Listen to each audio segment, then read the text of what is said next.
दर्शकवृन्द नमस्कार। Holistic health, holistic publication, holistic मिडियाका तर्फबाट न्यानो अभिवादन। तमाम नेपालीहरूले मनाउने सबै चाडपर्व उत्सवहरूले नेपालीसँग स्वास्थ्य, सुख, समृद्धि र उत्तरोत्तर प्रगतिको मार्ग खोलुन्। सबैमा हार्दिक शुभकामना। आदिम युगदेखि मानव जातिले खाँदै आएको सम्भवतः सबैभन्दा पहिलो आहार हो मासु।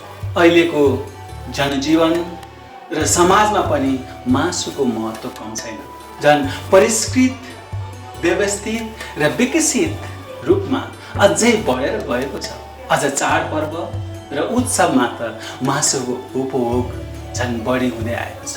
चाडपर्व मनाउने भनेकै शाकाहारीहरूले फलफुल र मिठाईहरू तथा मांसाहारीले मासु विभिन्न प्रकार अत्याधिक सेवन गर्नु हो भन्ने समेत बुझाइरहँदै आएको छ हाम्रो समाजमा। खासमा मासु के हो, कति र कसरी खाने भन्ने विषयमा आज हामी विशेष रूपले चर्चा गर्दैछौँ। शिकारी युगदेखि मानिसले मासु खाने चलन सुरु गर्यो। बाँच्नका लागि मानिसले पशु पंक्षीको शिकार गरेर खाने परम्परा चल्यो। बिस्तारै मानिसले आगोमा पोलेर खाँदा त्यसको स्वाद थाहा पाउन थाले। भोक पनि मर्ने र स्वाद पनि आउने भएकोले मासु खाने चलन बढ्दै गयो। मासुमा उत्तेजना आउने, बल आउने, शक्ति आउने, ताकत आउने भएकोले मासुमा विशेष प्रोटिन, बोसो, खनिज र लवण जस्ता तत्त्वहरू पाइने भएकोले मासुमा आवश्यक सबै किसिमका पोषणहरू पाइने भएकोले सो त सबैले खान सुरु गरेका मानिन्छ। त्यसैले मासु मात्रै खाँदा पनि अगाउन सकिन्छ। कतिपय परम्परा, कतिपय ठाउँमा, कतिपय सम्प्रदायहरूमा त मासुले नै मुख्य भान्सा टारेको पाइन्छ। विशेष गरी युरोपियन मुलुकहरूमा मेन कोर्स नै मासु हो। अरू सुप, सलाद, विभिन्न प्रकारका अरू साइड डिसेसहरू त सहायक मात्रै हो। मेन कोर्समा आउने मुख्य चिज भने मिट आइटम आउँछ, फिस आइटम, मिट आइटम, यो मुख्य खानाको रूपमा लिइन्छ। एक दिन मासु खाँदा 3-4 दिनको भोक नै नलाग्ने समेत मानिसहरू भन्छन्। हामी अनुमान गर्न सक्छौँ मृग, खरायो, घाँस खाने जीव जन्तुहरूले सधैँ खाइरहेको देख्छौँ।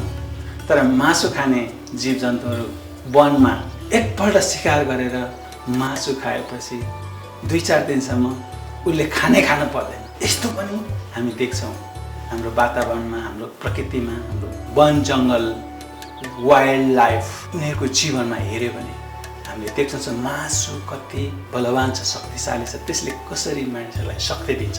र मासुमा पाइने फ्याट, प्रोटिन जस्ता तत्त्वले शरीरको हर्मोन वृद्धि गर्छ, हर्मोनलाई सक्रिय बनाउँछ, जसले गर्दा शरीरमा उत्तेजना आउँछ, शरीर मजबुत भयो, शरीर बलिष्ठ, साहस आउँछ, उसलाई त्यो आँट आउँछ, कुनै काम गर्ने जोस आउँछ। प्राय सबै मुलुकका पशु पंक्षीको मासु परिकार बनाएर खाने चलन छ। नेपालमा पनि मासुका विभिन्न परिकार बनाएर भोज भतेर, उत्सव, चाडपर्व प्राय सबै यो परिकार छैन भने त साँच्चैकै यो उत्सव नै खल्लो हो कि क्या हो भन्ने महसुस हुन्छ। स्वादिष्ट मासुको परिकारमा रमाउने चलन सबै उत्सवहरूमा, सबै फङ्सनमा, सबै पार्टीहरूमा त्यत्तिकै रहन्छ। मासु खाने तरिका छ। मासु खाने भनेर देख्ने बित्तिकै जे पाए त्यही मासु खाने, जस्तो सुकै त्यस्तै परिकार बनाउने कुरा होइन। हरेक कुराको मासु चुन्ने तरिका, मासु बनाउने तरिका, मासुलाई विभिन्न थरीका परिकार बनाउने तरिका, त्यो राख्ने तरिका र खाने तरिका छ। यो तरिका जान्यो भने त्यो जसरी उत्सव मनाउनको लागि यसले साथ दिन्छ, त्यसरी मासुले पनि हाम्रो शरीरलाई, हाम्रो स्वास्थ्यलाई पनि साथ दिन्छ। त्यसैले सामान्यतया प्राकृतिक रूपमा मासु पोलेर खाने चलन हो। सुरुको अवस्था त्यो, तर हल्का उसिनेर आवश्यक अनुसारको परिकार बनाएर खाँदा चाहिँ स्वास्थ्यकर हो, लाभकर हो। उसिन्दा बोसो समेत पक्लेर जाने भएकोले रोगको जोखिम पनि कम हुन्छ। विभिन्न प्रकारको त्यसले नकारात्मक असर पार्ने कुरालाई पनि यसले कम गर्छ। राम्रोसँग नपाकेको मासु त्यति स्वस्थकर मानिँदैन। त्यसैले उसिनेपछिको बनाएर अरू परिकार बनाएर खाने मासुको तरिका चाहिँ धेरै राम्रो मानिन्छ। र प्राय संसारमा धेरै परिकारहरूमा चाहिँ बेस उसिनेर बनेका मासु नै हुन्छ। पोलेको मासुको भित्रभित्र काँचो अवस्था हुन्छ। प्राय पोलेको मासुमा राम्ररी पोलेको, मध्य प्रकारले पोलेको र अलिकति काँचो, अलिकति रगत भएको त्यो प्रकारको मासु पोल्ने तरिकाहरू हुन्छ। त्यसैले स्टेकहरू तपाईँले खानुभयो भने मेन्युमा लेखिएको हुन्छ र कि वेल डन कि मिड डन कि कुन तरिकाको स्टेक, कुन तरिकाको पोलाइ, कुन तरिकाको पकाइ खाने भनेर मेन्युमै लेखिएको हुन्छ। र धेरै मान्छेले र खाने चलन छ, किनभने पोलेको मासु चाहिँ सबैलाई धेरै मनपर्ने कारण चाहिँ त्यसमा जुसी, त्यो रगत चाहिँ पाकेर, तापले पाकेर जुस बनेको छ। त्यो जुस खाँदाको त्यो स्वाद चाहिँ बढी हुने कारणले मासुको त्यो आकर्षण, मासुको त्यो मोह त्यत्तिकै बढेको हुन्छ। भुटेको, तारेको, पोलेको मासु जिब्रोलाई स्वाद भए पनि त्यो भन्दा बढी स्वाद चाहिँ पोलेको मासु हुने कारण चाहिँ हो। मासु उसिनेर खानु स्वास्थ्यको हिसाबले लाभदायक। अझै पनि भन्छ, पुनः मासु पकाएको तेल, पकाउने तरिका, त्यो राख्ने तरिका, मरमसलाहरू, तेलहरू सबै ताजा हुन आवश्यक छ। मासु मात्रै धेरै खानुहुन्न, मासुसँगै फाइबरयुक्त सागसब्जी, फलफुल खानुपर्छ। सिमी, साग, खिरौला, लौका, सागसब्जी खानाले पाचन प्रक्रियामा पचाउनको लागि सहज हुन्छ। विशेष गरी धेरै मासुको परिकार प्रयोग गर्ने देशहरूमा मासुलाई केही न केही साग, केही न केही फलफुलमा राखेर बनाइएको हुन्छ।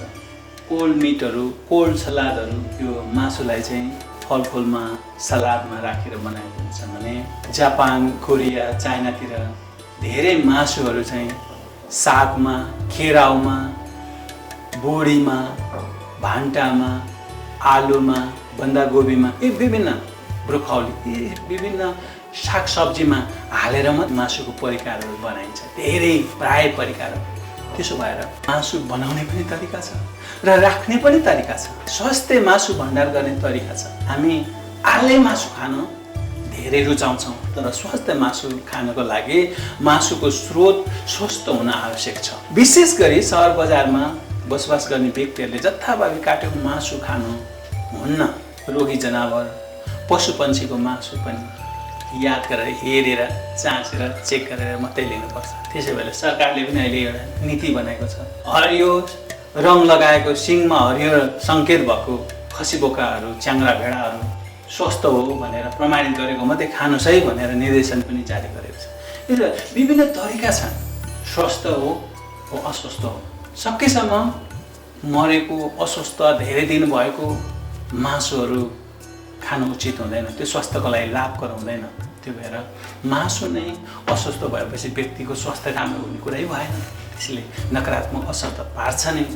त्यसैले यो एकदम महत्त्वपूर्ण कुरा हो कि मासु खानको लागि हामी कति सचेत हुने, कति ध्यान दिने। धेरै बाहिर फेर मासु खानुभन्दा स्वस्थ मासु चुन्न, स्वस्थ मासु खानको लागि हामीले 10 पल्ट सोच्नै पर्ने आवश्यकता छ। त्यसैले स्वस्थ मासु खानको लागि, स्वस्थ बनाउनको लागि स्वस्थ मासु ल्याएर भण्डारण गर्ने, फ्रिजमा फ्रिजर गरेर, कुलर र फ्रिजरमा राख्ने छन्। कति मान्छेले पकाएर राखेर अनि फेरि खान्छन्। त्योभन्दा पनि मासु किनेर फ्रिजरमा राखेर कति बनाएर खाने हो त्यो खाने पोर्सन मात्रै निकालेर। जस्तो हामी कतिपय कस्तो गल्ती पनि गरी पठाउँछौँ भने मासुलाई फ्रिजरमा राख्छौँ, फेरि निकाल्छौँ, सबैलाई डिफ्रोज गर्छौँ र फेरि काटेर फेरि त्यो डिफ्रोज मासुलाई फेरि फ्रोजन बनाउँछौँ। त्यसो गर्दाखेरि मासुमा आउने पोषण तत्त्व चाहिँ ह्रास हुने भएकोले हामीलाई त्यो मासु खाएको त्यति फाइदा हुँदैन। जिब्रोलाई मात्रै स्वाद हुन्छ, तर मासुको पोषण नरहेपछि हामीले खाएको कुनै महत्त्व हुँदैन। त्यसैले भान्सामा स्वस्थ मासु पुग्नै पर्छ र स्वास्थ्यलाई स्वस्थकर किसिमले भण्डारण गर्नै पर्छ। खानको लागि छुट्टै छुट्टै, विशेष गरी कति खाने हो, कतिजनाको परिवार हो, त्यो पोर्सनलाई छुट्याएर त्यति मात्रै डिफ्रोज गरेर अनि पकाएर खाँदाखेरि स्वस्थकर हुन्छ।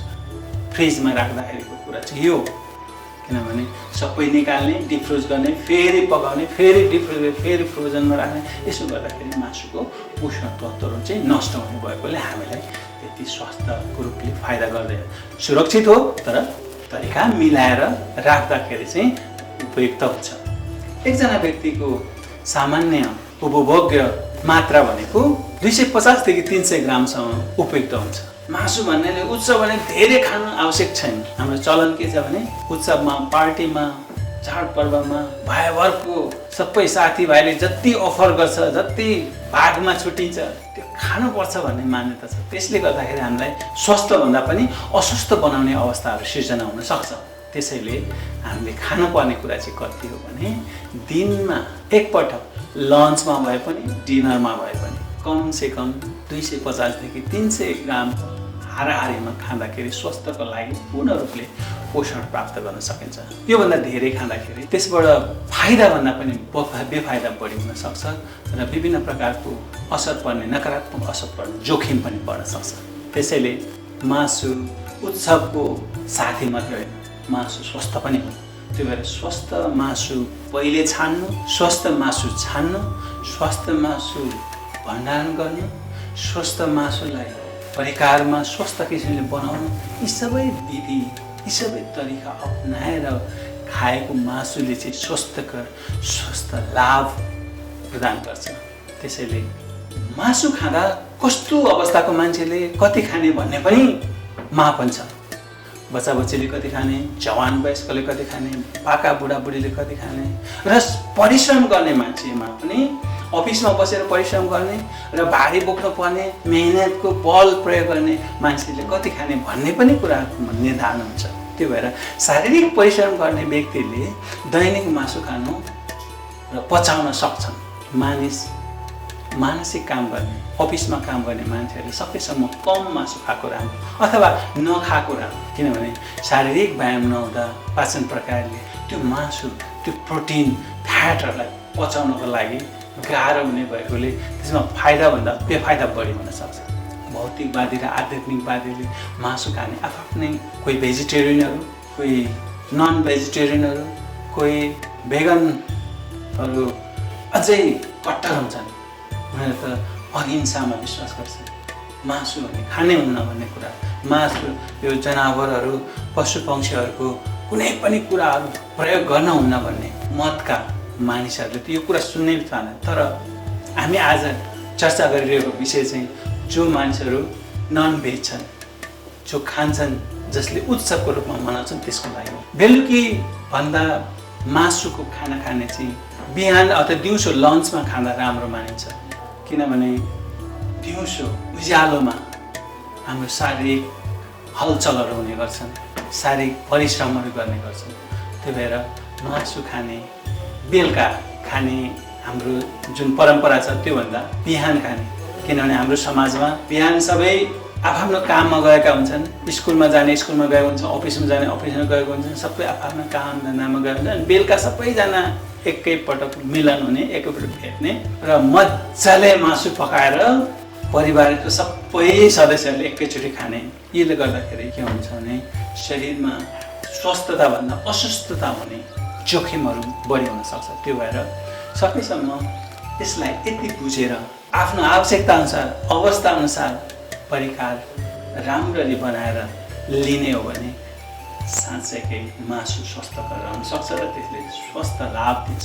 खानासँग भन्दा पनि खाजासँग मासुको उपयोग गर्न चाहिँ लाभदायक मानिन्छ। विशेष गरी पश्चिमा देशहरूमा सलादमा र मेन कोर्समा, लन्चमा बढी मासुको प्रयोग हुन्छ र मासु विभिन्न प्रकारका ठाउँमा, विभिन्न सम्प्रदाय, देश, परिस्थिति अनुसार फरक मासुको परिकार, फरक जीव जन्तुहरू प्रयोग भएको हुन्छ।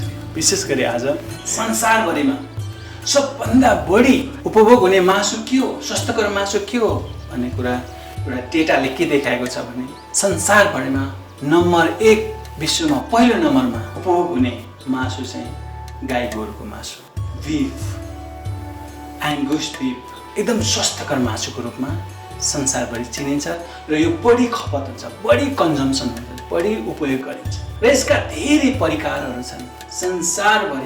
संसारभरिका धेरै मानिसहरूले यसको उपयोग गर्छन्।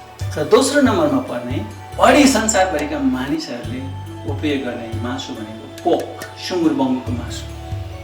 र सुँगुर बङ्गुरको मासु पनि विशेष गरी बढी यो पूर्वी उत्तरी एसियाका देशहरूमा त्यो समाजमा त्यो सम्प्रदायमा बढी खाने चलन छ। उनीहरूको आफ्नै विश्वास छ, किनभने सुँगुर बङ्गुरको मासु चाहिँ अरू मासुभन्दा अलग छ, अरू मासुभन्दा छुट्टै देखिँदाखेरि, खाँदाखेरि र त्यसको आकृति हेर्दाखेरि छुटिन्छ।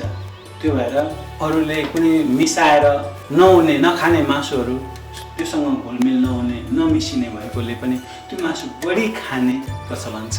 र विशेष गरी जङ्गलमा पनि यो वाइल्ड रूपमा पनि यो बँदेलहरू, यो सुँगुर बङ्गुर प्रजातिका कुराहरू पाइने, अझै पनि शिकार गरेर खाने चलन भएकोले र यसको एक प्रकारको फरक टेस्ट भएकोले पनि यो दोस्रो नम्बरमा संसारकै मासु उपयोग हुने मासुमध्ये सुँगुर बङ्गुरको मासु चाहिँ गाई गोरुको पछि दोस्रो नम्बरमा आउँछ।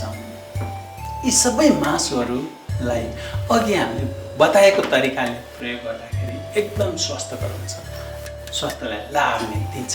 र कुखुराको मासु के हो त? हामी प्रायः कुखुराको मासु खान्छौँ हाम्रो समाजमा, तर कुखुराको मासुलाई मासुको रूपमा गनिँदैन। संसारले अलिकति आश्चर्य लाग्न सक्छ। कुखुरालाई पोल्ट्रीको रूपमा, यसलाई चाहिँ मिटको रूपमा गणनामा पर्दैन। र यो मासुको विशेषता अन्तर्गत पनि यो छैन। यसलाई चाहिँ व्हाइट मिट र व्हाइट पोल्ट्री भन्ने भएकोले कुखुराको मासु यो अन्तर्गत। तर कुखुराको मासुलाई राम्रो छनौट गरेर राम्ररी बनाएर खान चाहियो। हाम्रो बजारमा चाहिँ व्यप्त के छ भने ब्रोइलर कुखुराको मासु धेरै पाइन्छ, तर सकेसम्म लोकल कुखुरा, कालिज, बट्टै, टर्की यस्ता कुराहरू, अस्ट्रिचका मासुहरू, खसी बोकाको मासु, यस्ता मासुहरू चाहिँ स्वस्थकर हुन्छ। कुखुराकै मासु खान पर्दाखेरि त्यसलाई सकेसम्म उसिनेर, पोलेर भन्दा पनि उसिनेर विभिन्न प्रकारको परिकार बनाएर खुवाउनु चाहिँ स्वस्थकर हुन्छ। र बढी हाम्रो समाजमा खसीको मासुको प्रयोग हुन्छ। साउथ एसियाको रिजनमा खसी बाख्राको मासु धेरै उपभोग गर्ने, यो चाहिँ तेस्रो कन्जम्सनमा पर्छ। र यो मासुलाई प्रायः पश्चिमाहरू र पूर्वी एसियाका मानिसहरूले खाँदैन, उनीहरूको परिकारमा पर्दैन। तर यहाँ धेरै प्रकारको बनाउने धेरै विधिहरू छ, धेरै मसला हालेर, धेरै नुन तेल हालेर बनाउने विधिहरूले गर्दा नि यो मासुले त्यत्तिकै आकर्षण गरिरहेको हुन्छ। विशेष गरी नेपाल, भारत, पाकिस्तान, बङ्गलादेश, श्रीलङ्का जस्ता देशहरूमा यो खसी बोका बाख्राको मासुहरू बढी चलन, बढी खाने, उपयोग गर्ने चलन छ। सामान्यतया खसी बाख्राको मासु रातो हुन्छ। यो रातो मासुलाई पचाउनको लागि चाहिँ ठुलो शक्ति पनि चाहिन्छ, आवश्यक पर्छ। त्यो बल, ताकतको आवश्यक पर्छ, जसले गर्दा शरीर बलियो हुनुपर्छ। बलियो मान्छेले मात्रै पचाउन सक्छ भन्ने आम धारणा छ। खसीको मासु पनि प्रशस्त मात्रामा फ्याट र प्रोटिनको तत्त्व पाइन्छ, जसले गर्दा स्वास्थ्यको हिसाबले खसीको मासु स्वस्थ तरिकाले बनाएर, त्यो परिकार बनाएर खानु हो भने कुखुराको तुलनामा खसीको मासु हाम्रो समाजमा रुचाइएको मासुको रूपमा लिइन्छ। मासुको विभिन्न परिकारहरूमध्ये जसै बिफ आइटम भयो, पोर्क आइटम भयो, पोल्ट्री आइटम भयो र मिटको गणनामा पर्ने खसी बाख्राको मासु, त्यसपछि माछालाई पनि मासुको रूपमा लिइन्छ। विशेष गरी कोरियातिर माछालाई पनि मासुको रूपमा लिइन्छ। माछाका मासु हुन्छ भनेको मतलब माछालाई पनि मासुकै रूपमा लिइन्छन् कुनै सम्प्रदाय, कुनै देशहरूले, कुनै त्यो ठाउँको मान्छेहरूले। त्यही भएर माछा पनि स्वास्थ्यको लागि अति उपयुक्त मासु। विशेष गरी समुद्रको तटतिर, समुद्र नजिकतिर बस्ने मानिसहरू एकदम तीक्ष्ण बुद्धिका हुन्छन्, उनीहरू धेरै चलाक हुन्छन् पनि भनिन्छ। ती त्यस्ता देशका मानिसहरूलाई चाहिँ माइग्रेन गर्ने। त्यही भएर हामीले पनि कति अवस्थामा हाम्रा साथीहरू, समुद्रका देशका साथीहरू हामी विचार गर्छौँ, हामीभन्दा उनीहरूको दिमाग अलिक बढी नै चलेको हामी पाउँछौँ। त्यही भएर माछालाई पनि स्वस्थकर मासुको रूपमा, स्वस्थकर खाद्य पदार्थको रूपमा लिन सक्छौँ। माछालाई रातो कुखुराको मासु भन्दा मासु मध्येको स्वस्थकर, सबै मासु, सम्पूर्ण मासुहरू मध्येकै स्वस्थकर मासुको रूपमा चाहिँ माछालाई लिन सकिन्छ। माछामा शरीरलाई फाइदा हुने ओमेगा जस्तो महत्त्वपूर्ण तत्त्वहरू पाइन्छ, जसले गर्दाखेरि चाहिँ शरीरलाई चाहिने सम्पूर्ण मिनरल्स, भिटामिन्सहरू चाहिँ यसले पुर्याउन सहायता गर्छ। त्यही भएर आर्कटिक सी, जुन गहिरो चिसो पानी भएको समुद्रमा चाहिँ जुन सालमन माछाहरू, सार्डिनहरू, जुन गहिरो चिसो अवस्थामा चिसो ठाउँमा समुद्रमा भएको माछाहरूको विभिन्न तेलहरू, माछाका विभिन्न परिकारहरू बनाएर क्यानहरूमा पनि, बन्द क्यानहरूमा पनि हामी पाउँछौँ बजारमा। त्यही भएर नियमित माछाको परिकार खाने व्यक्तिको राम्रो पोषण तत्त्व पाउनको साथै, नियमित माछाको परिकार खाने व्यक्तिले राम्रो पोषण तत्त्व पाउनको साथै तीक्ष्ण क्षमता पनि हुन्छ भन्ने कुरा विभिन्न सर्वेले, अध्ययनहरूले बताएको छ। त्यो भएर पनि माछालाई धेरै प्रकारले उपयोग गरे या सप्लिमेन्टको रूपमा पनि माछाको विभिन्न परिकारहरू प्रयोग गर्न सकिन्छ। त्यसैले समुद्रको छेउमा बस्ने व्यक्तिको क्षमता, उनीहरूको इमान्दारिता, उनीहरूको मेहनत, उनीहरूको जोर जाँगर, उनीहरूको एक्टिभिटी नै शारीरिक रूपले र मानसिक रूपले फरक पाएको हुँदाखेरि माछा अरू विभिन्न मासुहरूको तुलनामा राम्रो गनिन्छ। माछा उसिनेर सुप बनाएर खाँदा स्वास्थ्यको हिसाबले लाभदायक हुन्छ। माछा हामीले प्राय फ्राई गरेर खाने चलन छ हाम्रो ठाउँतिर, हाम्रो समाजतिर। तर त्योभन्दा उसिनेर कुनै सलाद बनाएर, सुप बनाएर, यस्तो प्रकारले झोल परिकारहरू बनाएर खाँदा चाहिँ स्वास्थ्यको लागि अति लाभदायक छ। आजलाई मासु कति प्रकारका हुन्छन्? गाई गोरुको मासु, सुँगुर बङ्गुरको मासु, खसी बाख्राको मासु, खसी कुखुराको मासु, माछा, यी सबै कुरा हाम्रो घरमा, हाम्रो किचनमा आउने यी मासुका परिकारलाई कसरी स्वस्थ छनौट गर्ने, कसरी स्वस्थ भण्डारण गर्ने, कसरी स्वस्थ परिकार बनाउने र कसरी खाने भन्ने विधिको बारेमा आज हामीले छोटो चर्चा गऱ्यौँ। यो उत्सवमय अवस्थामा हामीले स्वस्थ मासु खाऊँ, स्वस्थ बनाऊँ, आफू पनि स्वस्थ रहौँ, अरूलाई पनि स्वस्थ बनाऊँ। यो उत्सवले हामी सबैलाई साँच्चै शुभ रहोस्, आनन्द रहोस्, स्वस्थ रहोस्। हामी सबै स्वस्थ मासु खाऊँ, रमाऊँ र उत्सवलाई उत्सवमय बनाऊँ, खुसी बनाऊँ, स्वस्थ बनाऊँ, मस्त बनाऊँ, व्यस्त बनाऊँ। सबैलाई शुभकामना। नमस्कार।